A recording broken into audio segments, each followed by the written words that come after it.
Hey, hi, happy 420. This is not 420 material, but happy 420 nonetheless. I'm Linda K. Gifford.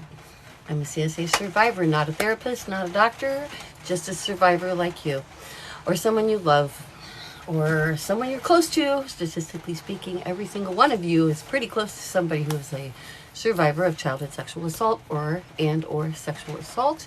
And this is a program that I've designed, the Surviving in Spades program, that goes along with my book that's coming out. And I just got word yesterday that I'm going to be appearing in front of a bunch of people who hire to interview people for TV shows and podcasts and, you know, Good Morning America and these kind of things. And so I'm pretty excited about that. And this whole Surviving in Spades program is coming together. And the whole thing is not only to help you to jump 20 years of crap that it took me to figure out, because I can like tell you some things. We can help each other, but I've learned some things, and I work with my own therapist. Like I said, I'm not a therapist, I have a therapist. And when people, that reminds me what I wanted to talk about today. Sorry, gotta take a moment. I came up this is totally tangent, but came up in a conversation with a friend. She brings up suicide. She's suicidal, and a friend, but with problems that are beyond my scope. And I feel like therapists should handle that kind of a thing. And she's upset with me because I won't talk with her about it. And I'm like, no, I'm not. No, that's that you go. I will call 911. I will send you to the hospital. I will tell you to consult your therapist. But this is a place to learn trigger management skills. And, people design these courses and sell them for thousands of dollars and whatnot. And I just had this conversation with my publicist today. And I was like, it was a direction. It was a branding conversation. My branding agent. I have a branding agent. That's so weird.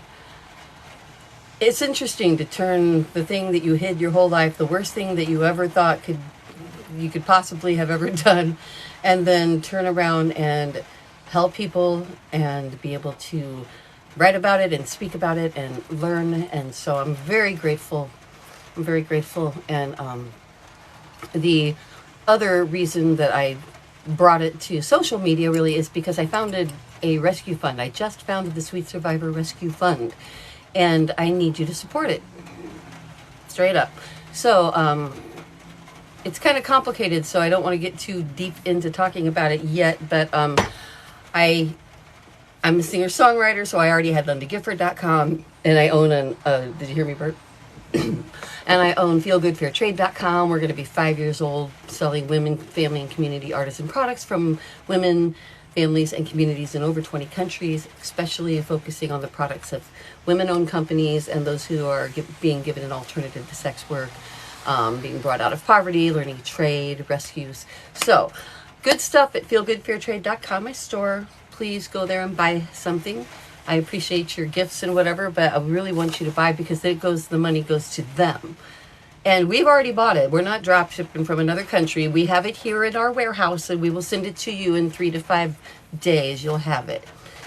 And so we pre-buy from our artisans, trusting that me and other in a cooperative who buy cooperatively from the same warehouses, can provide all certified fair trade. So, that being said, I'm here to talk about the spades. We're on the last S in spades, and we spend a whole week on every letter in spades from my Surviving in Spades program. And I named it that because spades means abundance. It's an abundant thing. And it jumped out at me. It fit. So, in brief, here's what we learn. Only we take it apart and we dive into it, and we dive into CPTSD and what it's like to have experiences and dissociate, and what it's like to have alters and meet them and all that stuff. All of this is part of coming to grips with what happened and to realize that stop ever, what I tell people is, this may be harsh, but just stop trying to get over it, okay? No. Stop trying to be hateful. If you hate the person that did it to you, that's fine. I hate the guy that did it to me. Stop trying to forgive because your religion says you have to, whatever. Don't associate with somebody that assaulted you, even if it's a family member. It's over. Okay? So, yeah, all the stuff that people tell you, that stuff gets, to me, that's just second nature. And I have Asperger's, so I got no time for nonsense. And it's just like, discovering that other people will kowtow to other people's feelings is a problem. And I think part of what's helped me through the learning process of how to handle CPTSD was, I had to confront it straight on because it kept happening, and I got married and I got divorced 3 times. And I never told any of them what had happened to me. That's kind of dumb, right? Kind of important. So yeah, the Spades program, first S. The shame is not yours. The first thing you have to do, and this isn't a thing where you work through one, graduate, and move on to the next. I want you to think spades, spades, spades. Abundance, abundance, abundance for the rest of your life, every day. It's a process. Surviving, there's no graduation date. It's a process. You're going to survive. So, shame is not yours. P, separate the past from the present. This is big, huge. We talk about it all the time. No matter what week we're on, no matter what letter we're on, we're always going to be working on separating the past from the present. It's just important to do.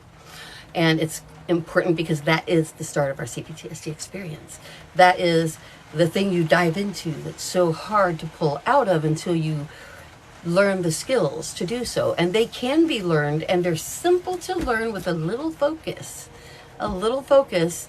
And again, I am not a therapist, I am not a doctor, but I personally, as a CSA survivor who has done it and continues to do it, recommend trauma, disclaimer, don't sue me. Trauma-focused cognitive behavioral therapy is the process of taking jumbled up memories that present in what become PTSD. And the reason it's CPTSD is complex, and it's complex because it happened repeatedly and at a young age when your brain is actually developing. So your brain literally will develop differently than that of someone who is not having to dissociate to handle what is a horrific situation. You have to normalize it, and it hurts too much, and you separate.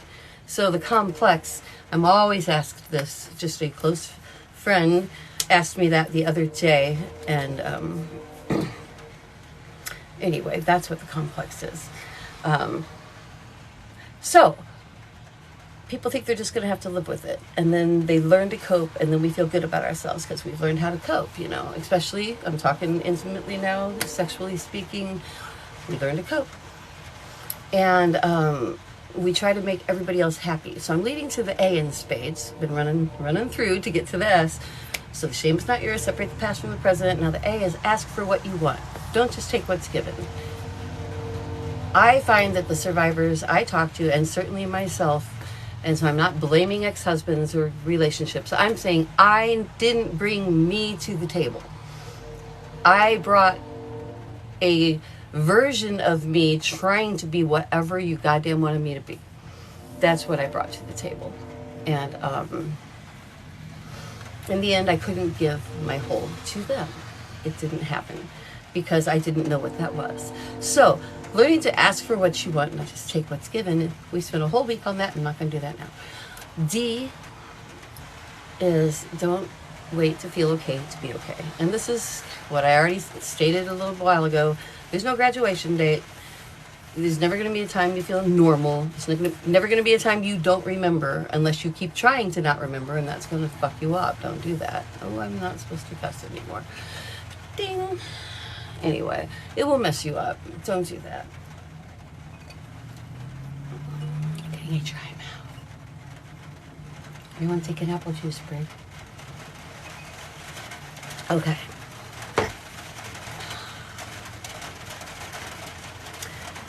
So then we went to E. All last week, we talked about E, educating and advocating, and how, for me, the way to move on, the way to deal with the anger that I have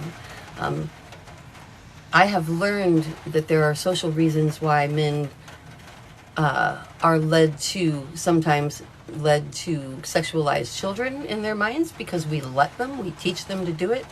We call our man that we have sex with daddy. Some people do. I think that's disgusting.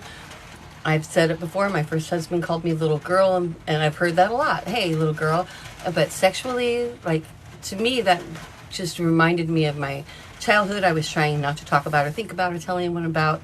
So I just went into CPTSD experiences, but I didn't share them, so that I had to swallow them and pretend like everything was okay.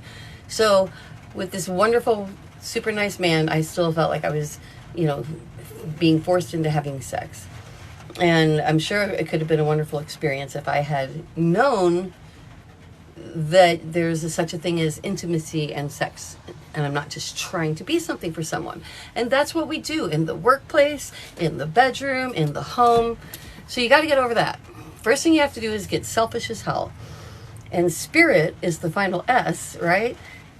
And A would be ask for what you want, which is the selfish as hell part that we talk a lot about on the A week. Because I do like a whole week on each letter, and then we'll start over, right? But spirit involves a lot of A, a lot of ask for what you want, too. Because the only way that you can truly be spiritual, know your own spirit, be guided by your own spirit, the only way you can do that is by making yourself happy, by being blatantly honest with you and making yourself happy. I don't do ventriloquism. I just saw that message. I have a Vinny's holding up Betty. This is Betty.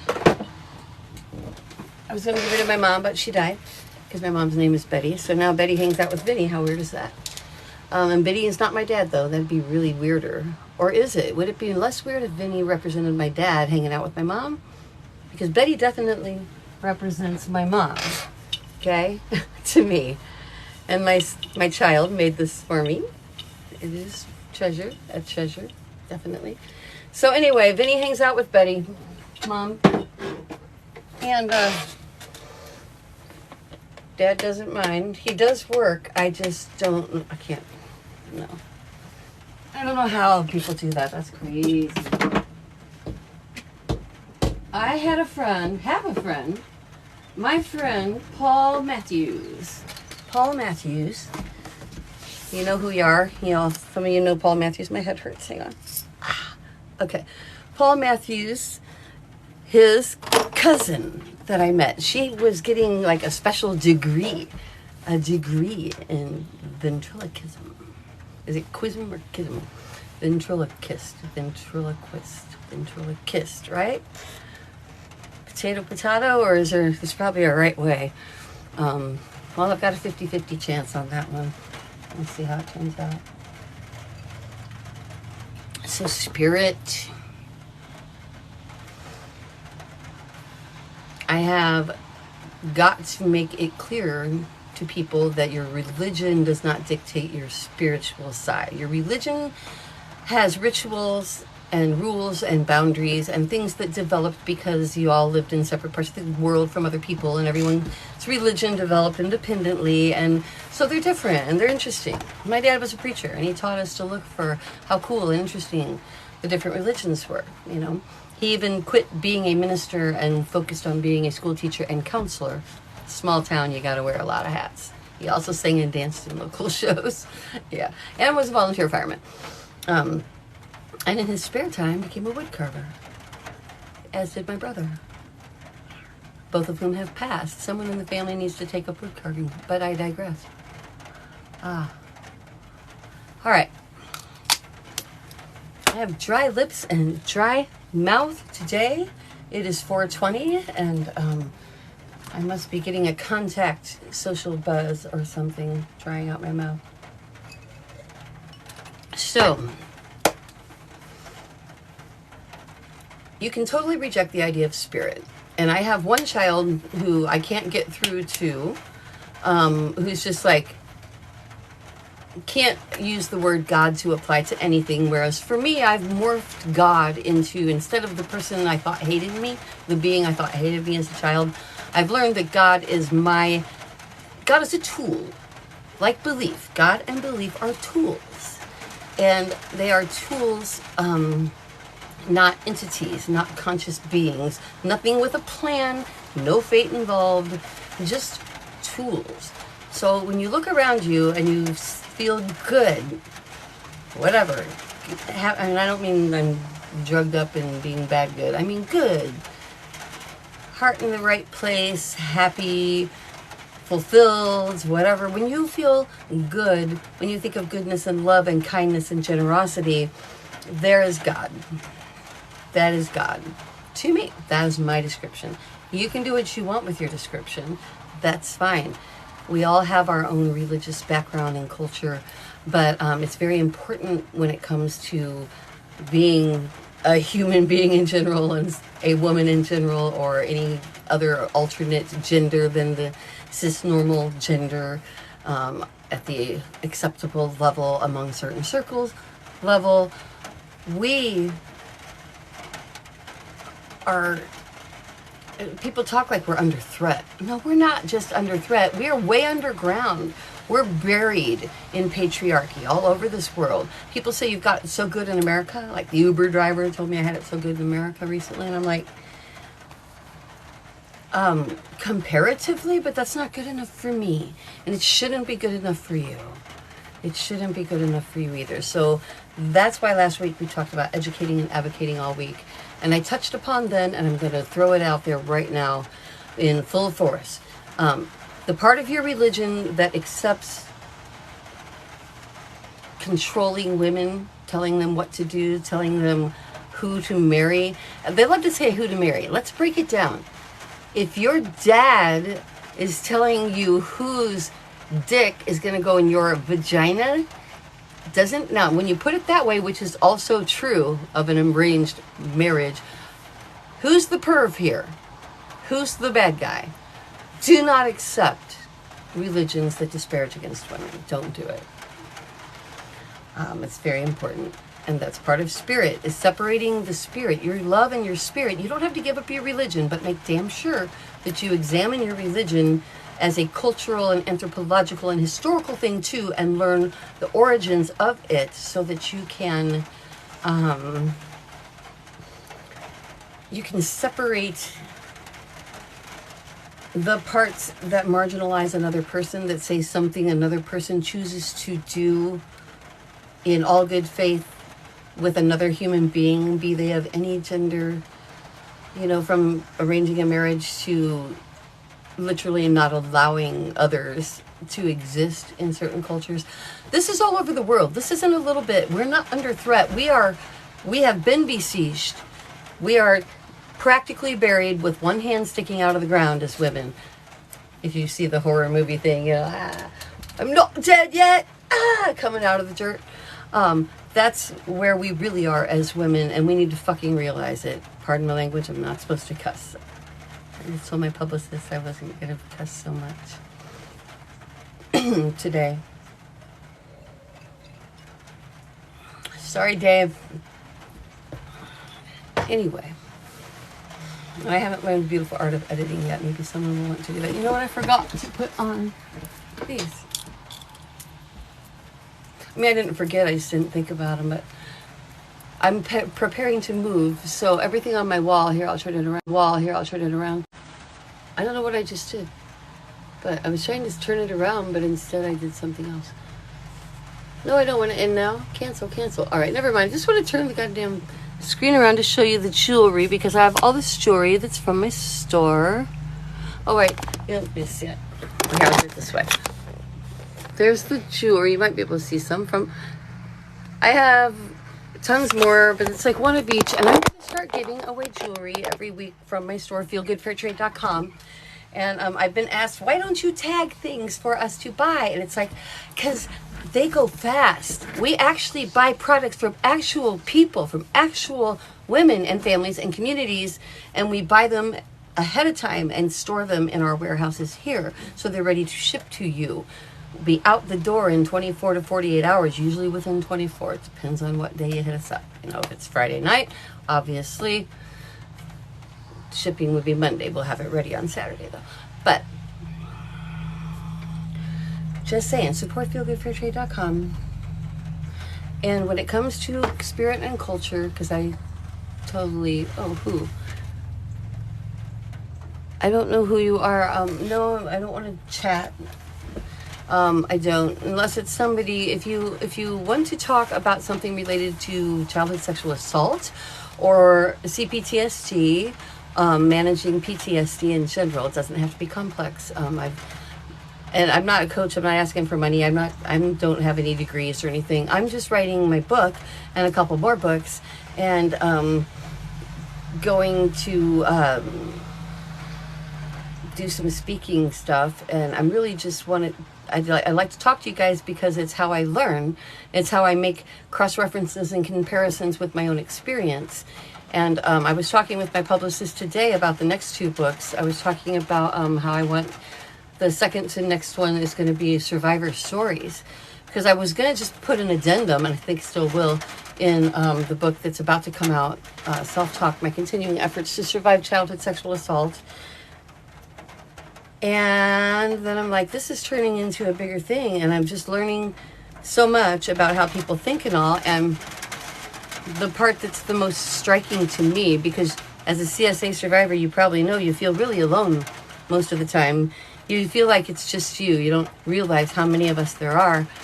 Now probably you do. I hope so. I hope you do, because that's helpful with The Shame Is Not Yours. I just found another one. I used to sell these two. We're out now, but these are seeds from the rainforest, naturally dyed and woven with hemp. And this is reclaimed glass that's then pulverized and made into beads by Global Mamas in Kenya. And the black one, I don't even know. Picked it up somewhere. It's not from my store, but it's something I would sell. But my stuff, now I can't tag it because, got the wrong way. I can't tag it because it changes all the time. But go look, there's like tons of stuff, but there's several small collections, textiles and some ceramics and jewelry. There's a bracelet, earring, and necklace section. Each one may have, 6 to a dozen choices. They're going to change fast because, like I said, actual humans make this stuff that we know, and we buy it and we sell it to you. So check it out. You'll find something you like for sure. The candles no bunto candles are awesome. Awesome. So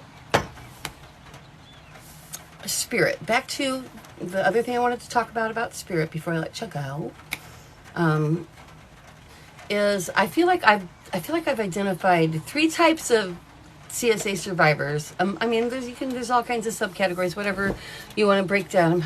But I think I've identified 3 types of them. But I've also identified 2 types of really good people. 2 types of people with goodness in their heart, for the most part. And this is how I stopped hating conservatives. That was hard for a while because a whole lot of suffering went down because of what I consider to be blatant, abject ignorance. And I'm not supposed to... no one said I'm not supposed to get too political, but I know that's not in my best interest, but I've got to say it. People suffered and died as a consequence of fools and foolery and lack of common sense. So I'm like, what is the difference? Because I know people who vote in ways that abhor me, but that I know love their families. I know are good and kind. That I know love my gay son. So how do they vote the way they do? How do they mock and make fun of those progressives like me? And thinking it out, I realized there are 2 kinds of, and I used to say Christians, but now I realize it's any religion. But 2 kinds of good people. There's the good people that think in a herd mentality, just us, not the whole herd. Us that looks like us. And a few others that we let in just to not just be a pool of recessive genes. I am a pool of recessive genes. Look at me. Oh my God, I've got a peach filter on right now. I'm whiter than this. And I Someone's like, do you ever get in the sun? I'm like, yes, actually. It just doesn't really do much. I can tan if I'm out every day for a very, very long time, and then it goes away fast. And it's very light. But, yeah. Recessive. It's not a good thing. And it seems to breed those that, for whatever reason, whether it's nature or nurture or both, they can see someone suffering. They can see suffering in society, or somebody hungry or hurting or whatever, and they can feel sorry for them. And they sound all nicey nice. Oh, it's so sad. I'm so sad for people like that, they say. But then it's like, will you help them? Well, no, I'm just glad it's not me. Then they're like, I'm so sad for them. Boy, I'm glad that's not me and mine. And they drive on, they move on. And then there's people, thank God my parents raised me to be a person that's like, I see a need in the world, and I'm like, what can I do to fill the need in the world? And if the simple thing like my vote to make sure that a baseline of decency is achieved in society, where everyone's got a roof over their head, no matter how derelict, maybe they're just a bum and they don't want to work, I don't know, whatever their issue is, I still think that we came together as people in a society to take care of each other. And I don't think a person deserves better medical care because they have the ability to pay for it. These super duper cancer cocktails. Yeah, I've had friends die waiting on Medicaid and getting archaic treatment even for the time because they were poor. And it's not fair that anybody's grandma should have worse treatment than somebody else's based on their ability to pay. It makes me sick. So there are those, and which one are you? So the reason I'm talking about this is the S in Spirit Week. This is the last S in Spades. Which one are you? Are you the one who passes people and is sad for them and just damn glad it's not you? Or are you the one that says we need to figure out a way to make it work for everybody? Because there's plenty of room in this world. We're fighting over lines that are ridiculous to be fighting over. I can't believe what's going on in the world. And if you think that we have any kind of equality in the world, if you think womankind is under threat, woman and other kind are under threat, you are wrong. We are not under threat. We are buried. I don't know how we're even breathing through the dirt in our faces. We are poking a hand through the fucking dirt, reaching to come out of servitude to men, to the patriarchy. And that is most of womankind's experience today in the world. So yes, we've got it better here. Are you the person that can say, I'm just glad I've got it better here. I feel sorry for those people in other countries. I feel sorry for those refugees. I feel sorry for those victims of trafficking. I'm just so glad it's not me. Or can you do something? Can you support Sweet Survivor Rescue Fund? Can you do that? Live gifts go to Sweet Survivor. I've got a subscription. You can't get it yet because I'm still working on it. I'm going to hang up and actually work on it. That's so close to done. I just had this tax thing to handle, And then yesterday was a coming down from not sleeping from handling the tax thing. Because as long as you log in before midnight, you could work till well after midnight. It still goes in as before midnight on the deadline. And yeah, I did that. So, yesterday was a come down day from that. And we are gonna dig deeper, a little deeper into spirit tomorrow. Because I died and came back. I had the choice to stay or not in the place I was.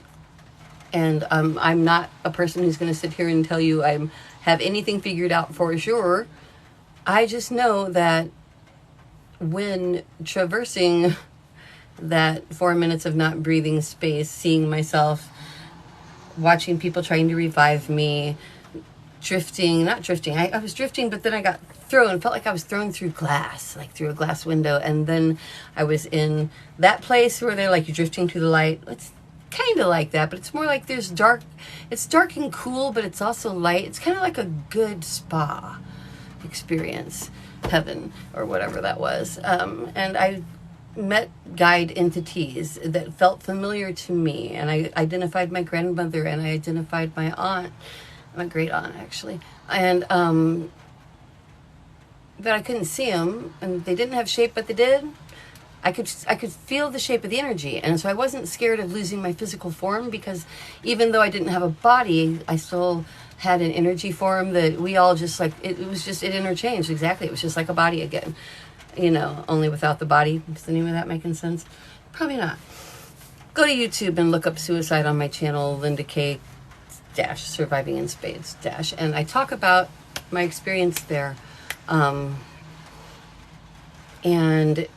it was an eye-opener for sure, and I want to dig deeper into spirit. Oh, God darn it. Look, I stopped. Gosh darn it.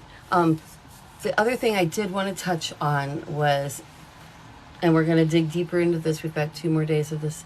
Well, tomorrow, I think I'm going to stop. Friday is just too hard. I've got to do shipping and stuff for the weekend for my store. So, Monday through Thursdays, we're going to keep with the 4 whenever I can get on-ish schedule. I have a child and a life too, but I do try to get on here at 4, and I'm trying to be consistent. So I'll be here in the crack of 4:10 generally. But we will talk more tomorrow about, and I want to preface it today, that regarding spirit, people as CSA survivors we feel ruined, right? You feel like because you lost your virginity, and I take issue with these words, and the language of society needs to change. So you didn't lose your virginity. Somebody put their penis in your body against your wishes or will, even if you didn't fight back, if you were groomed into it, whatever. That shame is not yours. And you had this experience of recoil at the moment of having your first intimacy, whether it was violent or non-violent. It still was a moment that it wasn't like titillating and exciting and a choice that you were making. I've said before, most people make a very bad choice the first time they have sex, but at least it should be theirs to make. It should be theirs to make. And when that's taken away from you, I just realized within the last 2 years that intimacy and sex went together. And it didn't happen for me until I chemically was attracted to somebody to where I asked them to sleep with me. I'm like, you must have sex with me, and we've been together ever since before that. Actually, I'm just saying, when they say, but I was married and divorced 3 times, and I never felt that. But that's where I came to realize. I started asking other people. I do my online things, and I'm like asking other people about their own experiences, and asking people who hadn't been sexually assaulted as a child or adult their experience, or before the first time.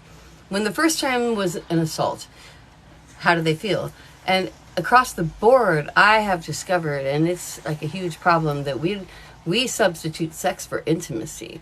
We think if we can have sex without having flashbacks and running out of the room, that we're like, yay, and we trick people, and we have fake orgasms, and we play the part as CSA survivors. But when you get through a little therapy, when you learn to manage your PTSD and realize why the C is on there, the complex part, and you learn to get a grip on all this, and you learn not to jump down the rabbit hole when you get overwhelmed with memories, and you learn to do some cognitive behavioral therapy. These are all things we talk about at length in all the other letters of spades. But this is the S. This is the last S. We're wrapping it up.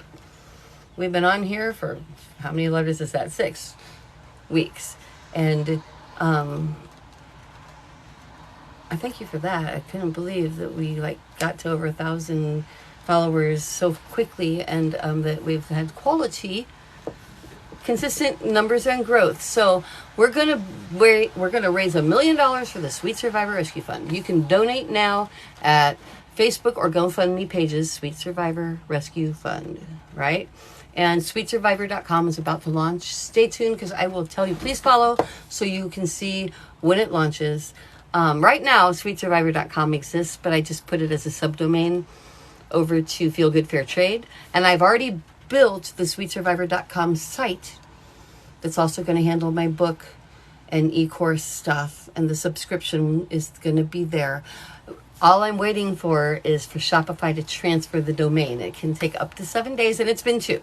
So as soon as it happens, I will let you know. Thanks for tuning in. Do tell your fellow CSA survivors or loved ones or those who work with them to tune in and come on, and I'd love you to join me and talk to me and tell me where I'm right and wrong, and all of that. I welcome that. So just getting started on here. Thanks for coming, and talk to you soon. So keep your spirit, but ditch anything that marginalizes women and others, okay? That's your homework.